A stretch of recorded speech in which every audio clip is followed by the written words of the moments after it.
Order किए हैं, online class start करेंगे हम, है ना। ठीक है, तो दर्पण में एक ही टॉपिक और लास्ट टॉपिक बचा हुआ है जो कि है दर्पण सूत्र। क्या है? लेकिन दर्पण सूत्र को पढ़ने से पहले हम लोगों को एक बहुत ही इंपॉर्टेंट टॉपिक पढ़ना पड़ता है जो कि है चिन्ह परिपाटी। क्या है?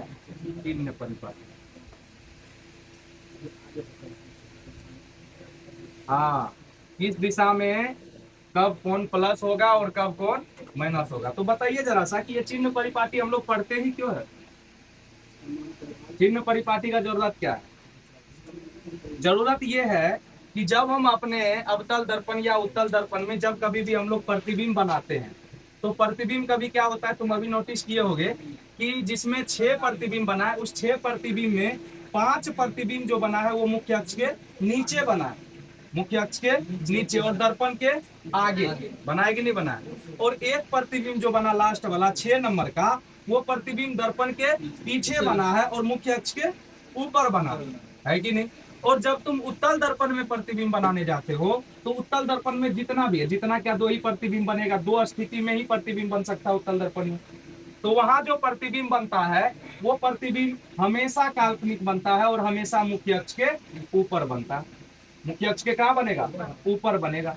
तो इसी स्थिति को अलग अलग करने के लिए, यानी प्रतिबिंब कब उल्टा बनेगा, कब सीधा बनेगा, कब दर्पण के आगे बनेगा और कब दर्पण के पीछे बनेगा, इसी स्थिति को स्पष्ट करने के लिए हमको पढ़ना पड़ता है क्या? चिन्ह परिपाटी। चिन्ह परिपाटी हमको दरअसल चिन्ह बताता है और उसी चिन्ह से हमको पता चल जाता है कि आपका प्रतिबिंब उल्टा बना है या सीधा, है ना।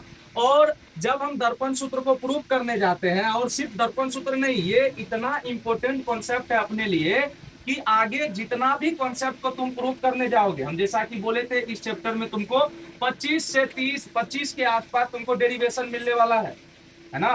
तो जितना भी डेरिवेशन तुम करने जाओगे, सभी डेरिवेशन में तुमको चिन्ह परिपाटी का उपयोग पड़ेगा, क्योंकि हर जगह तुमको बताना पड़ता है कि कब वस्तु दूरी धनात्मक होगा, कब वस्तु दूरी ऋणात्मक होगा, कब फोकस दूरी धनात्मक होगा और कब फोकस दूरी ऋणात्मक होगा। इन चीजों को अलग अलग करने के लिए, बताने के लिए हम लोगों को चिन्ह परिपाटी पढ़ना आवश्यक है।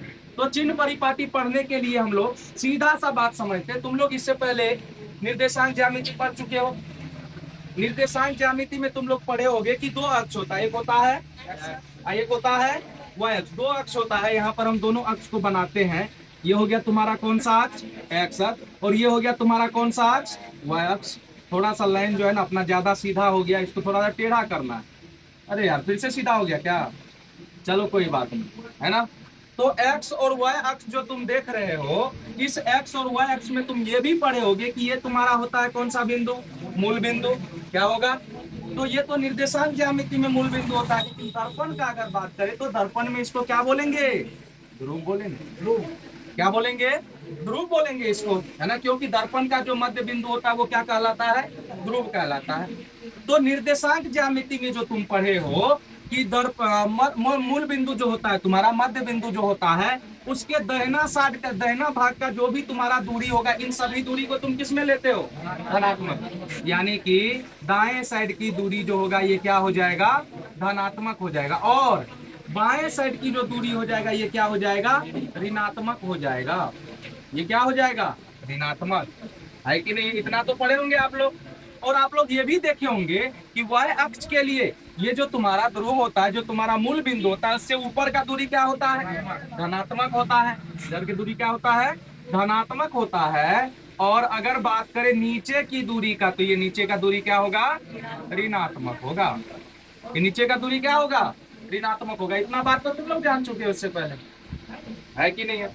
अब ये कब, किस स्थिति में, इसके लिए स्थिति क्या है? स्थिति ये है, यहाँ पर हम लिख देते हैं, जब प्रकाश की किरण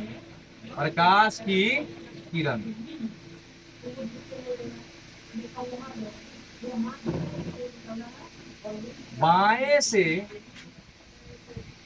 दाएं की ओर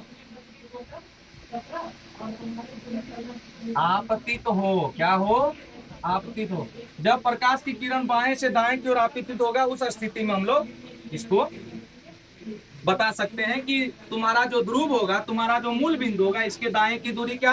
धनात्मक, इसके बाएं की दूरी क्या, ऋणात्मक, ऊपर की दूरी धनात्मक और नीचे की दूरी। ये चार बात आपको समझ में आया या नहीं आया, आया ना। अब आप लोग कहेंगे कि सर ये चार बात समझ गए, लेकिन इसका उपयोग कहाँ है, इसका उपयोग है कहाँ, उपयोग है तो देखिए यहाँ पर अगर हम आपको दिखाए तो कल दो दर्पण आपको हम बना करके सिखाए थे। ये कौन सा दर्पण है, अवतल दर्पण। ये कौन सा दर्पण है, उत्तल दर्पण है ना। अच्छा ये कौन सा दर्पण है, कौन सा दर्पण है ये, रचित करेंगे तब बताओगे, बिना वैसे नहीं बता सकते हो। अच्छा चलो तब तक कोई दर्पण नहीं है। जब इसको रंग दे क्या हो जाएगा, ये अवतल हो जाएगा, यानी बिना रंगे। आप लोग दर्पण के बारे में नहीं लगता, आप लोग इससे पहले फंस चुके हैं इस जाल में, नहीं फंसे हैं, 10वां में जरूर फंसे होंगे इस जाल में, तभी आपको याद होगा, है ना।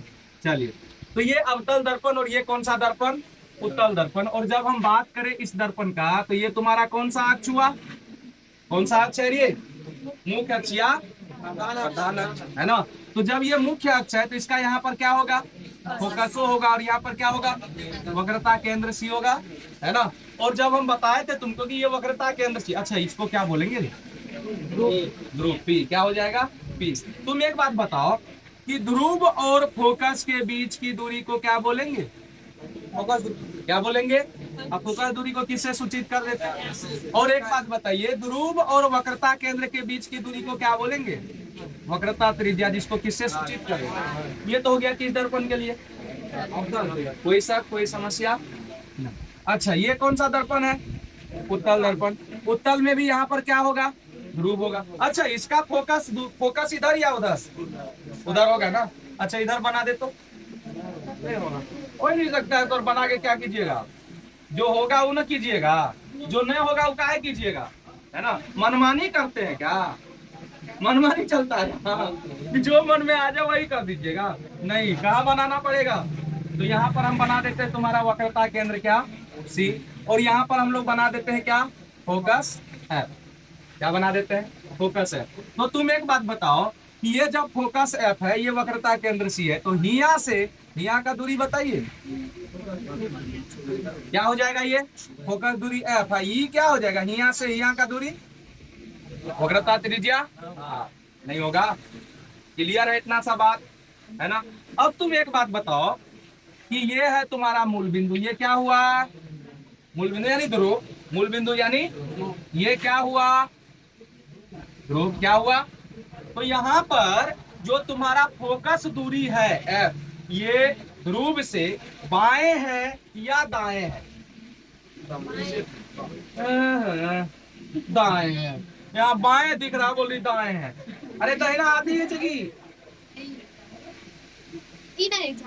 हम क्या करें, नहीं होता दांत फटकार लिया, ऐसे कौन डांटता,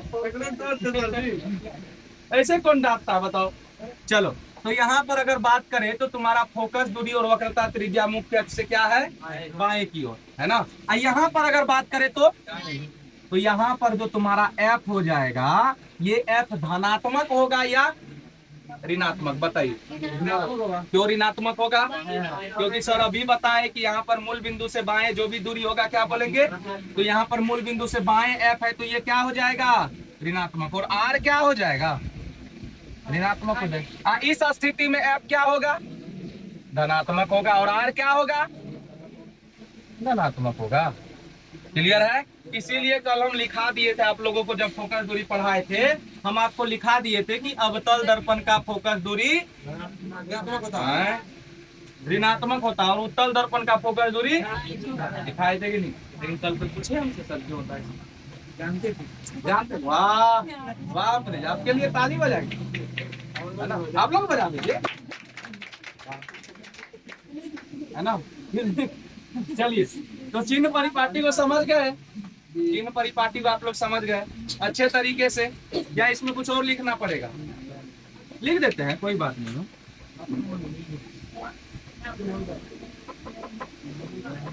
ध्रुव से बाएं की ओर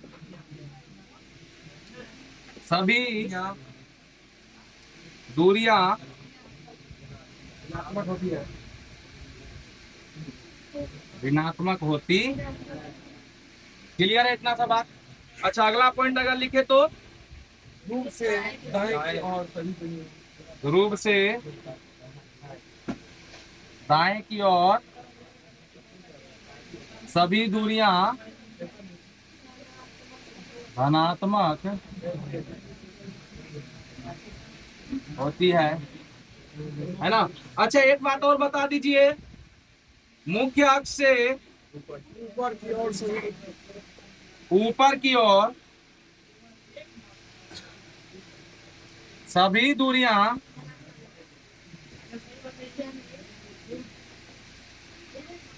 क्या हुआ है? हाँ, क्या हुआ? और अगर हम लोग बात करें मुख्य अक्ष से नीचे की ओर सभी दूरियां